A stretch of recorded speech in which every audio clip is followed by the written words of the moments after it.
হযরত সাহাবায়ে কেরাম রিদওয়ানুল্লাহি আলাইহিম আজমাইন গণের জামাত বিশ্বের ওই সৌভাগ্যবান জামাত যাদের শিক্ষা দীক্ষা পবিত্রতা পরিষ্কার পরিচ্ছন্ন আত্মশুদ্ধি সরাসরি হযরত রাসূল করিম সাল্লাল্লাহু আলাইহি সাল্লামের মাধ্যমে হয়েছে।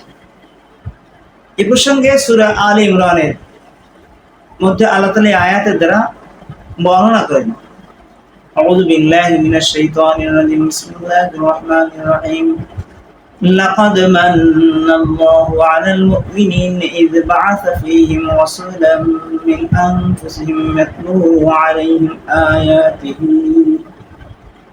آياته ويزكيهم ويعلمهم الكتاب والحكمة فإن كانوا من قبل لفي ضلال مبين আল্লাহ তাআলা বলেন যে আমি মুমিনগণের উপরে অনুগ্রহ করেছি। মুমিনগণ বলতে এখানে উদ্দেশ্য হযরত সাহাবায়ে কেরাম, তাদের উপরে আমি অসংখ্য অনুগ্রহ করেছি যে তাদের মাঝে তাদের মধ্য হতে আমি নবী রাসূল পাঠিয়েছি, যিনি এসে আল্লাহ তাআলার আয়াত তেলাওয়াত করেছেন এবং তাদেরকে তেলাওয়াত শিখিয়েছেন এবং তাদেরকে পুত পবিত্র করেছে গুনাহের কাজ থেকে, বাহ্যিক এবং ভিতরগত যত রোগ আছে অন্তরের সমস্ত রোগ বালা থেকে, গুনাহের কাজ থেকে তাদের আত্মাকে পুত পবিত্র করেছে। ওয়া ইউআল্লিমুহুমুল কিতাব ওয়াল হিকমা, এবং তাদেরকে কিতাবী জ্ঞান, কোরআনের অর্থ, কোরআনের ব্যাখ্যা বিশ্লেষণ শিক্ষা দিয়েছেন, ওয়াল হিকমা এবং জ্ঞান গরিমা শিক্ষা দিয়েছেন। অথচ তারা ওয়াইন কানু মিন ক্বাবলু লাফি যালালিন মুবিন, ইতিপূর্বে তারা পথভ্রষ্ট ছিল। তো আল্লাহ পাক মুমিনগণকে উদ্দেশ্য হযরত সাহাবায়ে কেরামের আয়াতদের প্রমাণিত আল্লাহ তাআলা তাদেরকে কোরআনের আয়াতের তেলাওয়াত শিখিয়েছেন, পড়ে শিখিয়েছেন, কোরআনের ব্যাখ্যা বিশ্লেষণ শিক্ষা দিয়েছেন, তাদেরকে পুত পবিত্র করেছেন এবং জ্ঞান গরিমা আল্লাহ পাক আল্লাহর হাবিব শিক্ষা দিয়েছেন। এমন একজন রাসূল তাদের উপরে পাঠিয়ে আল্লাহ পাক কি করছেন? অনুগ্রহ করেছেন। আল্লাহ তাআলার এই অনুগ্রহর শুকরিয়া তারা কিয়ামত আদায় হবে। এত বড় নিয়ামত দ্বারা আল্লাহ তাদেরকে সম্মানিত করেছে। আল্লাহ তাআলা তাদের মর্মে আরেকটা আয়াত, আউযু বিল্লাহি মিনাশ শাইতানির রাজিম বিসমিল্লাহির রহমানির রহিম মুহাম্মাদুর রাসূলুল্লাহ আল্লাযীনা মা হুয়া শিদ্দাউ আলাল কুফফারি রুহামাউ বাইনাহুম তারাহুম রুকআন সুজ্জাদান ইয়াবতাগুনা ফাদলান মিনাল্লাহি ওয়া রিদওয়ানা سيماهم في وجوههم من أثر السجود। আল্লাহ তাআলার হাবিব হযরত রাসূল করিম সাল্লাল্লাহু আলাইহি ওয়াসাল্লাম, আল্লাহর রাসূল, এই আয়াতের দ্বারা প্রমাণিত মুহাম্মাদুর রাসূলুল্লাহ। আল্লাহ পাক বলতেছে মুহাম্মদ আল্লাহর রাসূল এবং তার সহচরগণ, তার সাহাবীগণ, আল্লাযীনা মাহু আশিদ্দাউ আলাল কুফার, কাফেরদের প্রতি কঠোর, তারা এবং অরুহামা বাইনাহুম, তাদের মাঝে পরস্পরে সহানুভূতিশীল এবং আল্লাহ এবং আল্লাহর অনুগ্রহ এবং আল্লাহ তাআলার সন্তুষ্টির কামনায় তাদেরকে আপনি দেখতে পাবেন সিজদা এবং রুকু অবস্থায়, সর্বদা সিজদা রুকু অবস্থায় থাকতেন আল্লাহ পাকের সন্তুষ্টি এবং অনুগ্রহ অর্জনের জন্য। এবং তাদের মুখমণ্ডলে আপনি সিজদার চিহ্ন পাবেন, দেখতে পাবেন, সীমাহুম ফি বুজুহিহিম মিন আসারিস। তাহলে এই আয়াতের দ্বারা আল্লাহর হাবিব যে আল্লাহর রাসূল এটা প্রমাণিত এবং হযরত সাহাবায়ে কেরামের আমল আখলাক প্রসঙ্গে আল্লাহ পাক বর্ণনা করেন এবং হযরত সাহাবায়ে কেরাম এর ঈমানকে ঈমান আনায়নের মাপকাঠি, ঈমান আনবে কিভাবে, ঈমান আনার মাপকাঠি হযরত সাহাবায়ে কেরামের ঈমানকে আল্লাহ পাক ধার্য করেছেন সূরা বাকারার এক আয়াতের মধ্যে। আউযু বিল্লাহি মিনাশ শাইতানির রাজিম বিসমিল্লাহির রহমানির রহিম ওয়া ইযা ক্বিলা লাহুম আমিনু কামা আমানান নাস ক্বালু আনু'মিনু কামা আমানাস সুফাহা আলা ইন্নাহুম হুমুস সুফাহাউ ওয়ালাকিন লা ইয়ালামুন। যখন তাদেরকে বলা হলো যে তোমরা অন্যান্য লোকদের মতন ঈমান আনো, অর্থাৎ সাহাবায়ে কেরাম যেভাবে ঈমান এনেছে সেইভাবে ঈমান আনো, মক্কার মুশরিক মুনাফিকরা বলল, ক্বালু আনুমিনু কামা, আমরা কি ঈমান আনবো এরকম লোকদের মতন? ক্বালু আনুমিনু কামা আমানাস সুফাহা, নির্বোধ বোকা যারা, নাউজুবিল্লাহ, সাহাবায়ে কেরামদেরকে মুনাফিকরা বোকা বলছে। ক্বালু আনুমিনু কামা আমানাস সুফাহা আলা ইন্নাহুম হুমুস সুফাহা। আল্লাহ পাক বলেন, আরে না না, সাহাবায়ে কেরাম বোকা না, তোরা বোকা।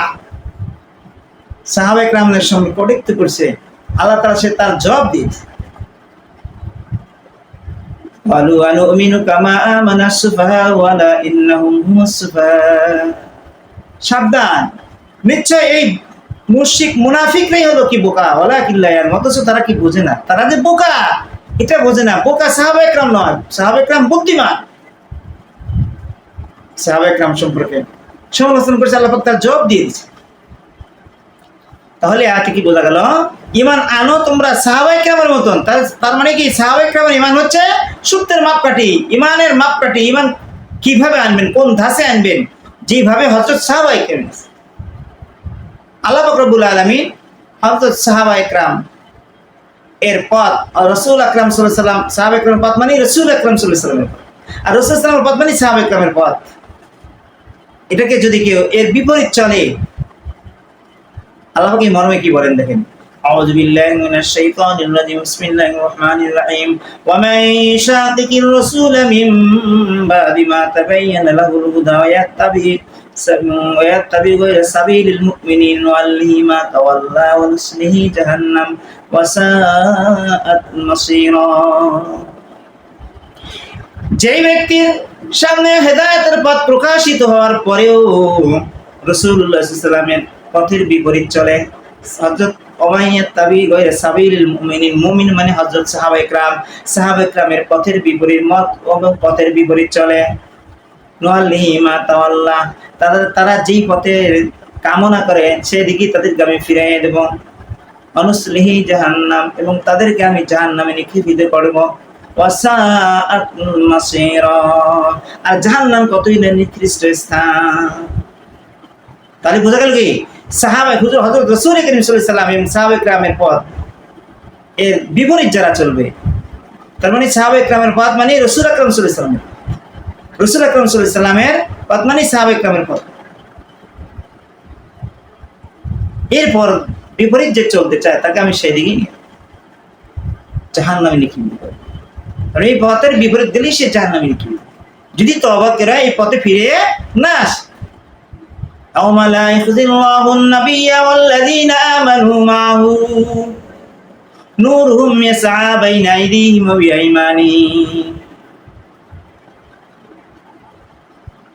ওই দিনকে স্মরণ করো যেই দিন হযরত নবী করিম সাল্লাল্লাহু আলাইহি সাল্লাম এবং নবী করিম সাল্লাল্লাহু আলাইহি সাল্লামের প্রতি যারা ঈমান এনেছে, অর্থাৎ সাহাবায়ে কেরাম, তাদেরকে আল্লাহ পাক বেজ্জতি করবে না, সম্মান দিবেন, বরং তাদের সামনে এবং ডাইনে হেদায়েতের নূর এরকম ভাবে আলোকিত করতে থাকবে, দৌড়াইতেই থাকবে, তাদেরকে পথের আলোকিত পথ দেখাইবে, মানে কি আলো দ্বারা আলোকিত হয়ে যাবে, সে আলো দ্বারা তারা আল্লাহ পাকের কাছে উপস্থিত হবেন। নূরুহুম ইয়াসআ বাইনা আইদিহিম ওয়া বিআইমানিহিম, তাদের সামনে নূর থাকবে, তাদের ডাইনে নূর থাকবে, কোনো অন্ধকার তাদের সামনে থাকবে। সুবহানাল্লাহ। আল্লাহর হাবিব বলেন সাহাবায়ে কেরাম সম্পর্কে, আল্লাহ আল্লাহ ফি আসহাবি লা তাত্তাখিযুহুম গারাদাম মিন বাদি, সাবধান সাবধান, হুঁশিয়ার হয়ে যাও আমার সাহাবায়ে কেরাম সম্পর্কে কেউ শত্রুতা করার লক্ষ্যস্থল বানাইও না আমার সাহাবায়ে কেরামদেরকে। সাহাবায়ে কেরাম সম্পর্কে কিছু বলতে সাবধান হয়ে যাও, আমার পরে আমার সাহাবায়ে কেরামদেরকে শত্রুতার লক্ষ্যস্থল বানাইও না। ওমান আহাব্বাহুম ফাবিহুব্বি আহাব্বাহুম, যে ব্যক্তি আমার সাহাবায়ে কেরামদেরকে ভালোবাসবে তার মানে সে আমাকে ভালোবাসলো, অর্থাৎ আমার ভালোবাসার কারণে, আমার ভালোবাসা যার অন্তরে আছে তারা হযরত সাহাবায়ে কেরামকে ভালোবাসে। ওমান আবগাদাহুম ফাবিবুগদি আবগাদাহুম, যারা আমার সাহাবায়ে কেরামের সাথে শত্রুতা পোষণ করলো, তারা আমার সাথে শত্রুতা করার কারণে তাদের সাথে শত্রুতা পোষণ করলো, তার মানে তাদের সাথে শত্রুতা পোষণ করা মানে আমার সাথে শত্রুতা পোষণ করা। ওয়ামান আযাহুম, যারা আমার সাহাবায়ে কিরামদেরকে কষ্ট দিবে, ফাকাদ আযানি, তারা যেন আমাকে কষ্ট দিল। ওয়ামান আযানি ফাকাদ আযাল্লাহ, যে ব্যক্তি আমাকে কষ্ট দিল সে যেন আল্লাহ তাআলাকে কষ্ট দিল। ওয়ামান আযাল্লাহ, যে ব্যক্তি আল্লাহকে কষ্ট দিবে, ফায়ুশিকু আইয়ানকাদাহু, নিশ্চয় আল্লাহ তাআলাকে ধরবেই, তাহলে পাকে আল্লাহ তাআলা পাকড়াই করবে। অতএব সাহাবায়ে কেরাম সম্পর্কে সাবধান, তাদেরকে সম্মান দিতে হবে, তাদের সম্পর্কে সমালোচনা করা যাবে না। আল্লাহর হাবিব বলেন, ওয়াকাল নবী আলাইহিস সালাতু ওয়াসসালাম, ইযা রাআইতুমুল্লাযিনা সুব্বুনা আসহাবি, যাদেরকে দেখিবে তোমরা আমার সাহাবীদেরকে গালাগালি করে, দুর্নাম করে, বদনাম করে, সমালোচনা করে, ফাকুলু, বলো লানাতুল্লাহি আলা শাররিকুম, এই হতভাগা দুর্ভাগা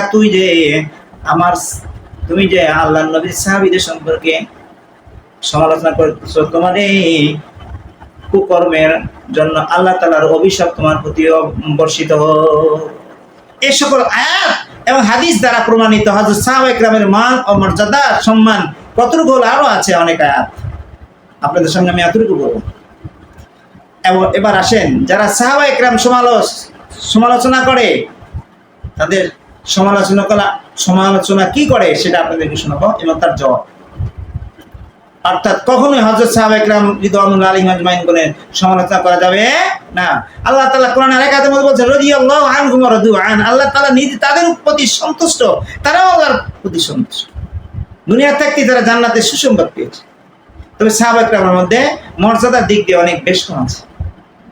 আলাইকুম বিসুন্নতি ওয়া সুন্নতি খুলাফায়ে রাশিদিন আল মাহদিয়িন, এই চারজন সাহাবী খুলাফায়ে রাশিদিন আবু বকর, ওমর, হযরত আবু বকর, হযরত ওমর, হযরত আলী, হযরত ওসমান, হযরত আলী রিদওয়ানুল্লাহি আলাইহিম, এই চার সাহাবার মত সমস্ত সাহাবায়ে কেরামের মধ্যে। এরপরে পর্যায়ক্রমে আসবে বদরি আশারায়ে মুবাশশারার মর্যাদা, তারপরে বদরি সাহাবীর মর্যাদা, তারপরে উহুদ প্রান্তে যারা যুদ্ধে শরীক হয়ে যারা শহীদ হয়েছেন তাদের মর্যাদা, এরকম ভাবে পর্যায়ক্রমে আছে।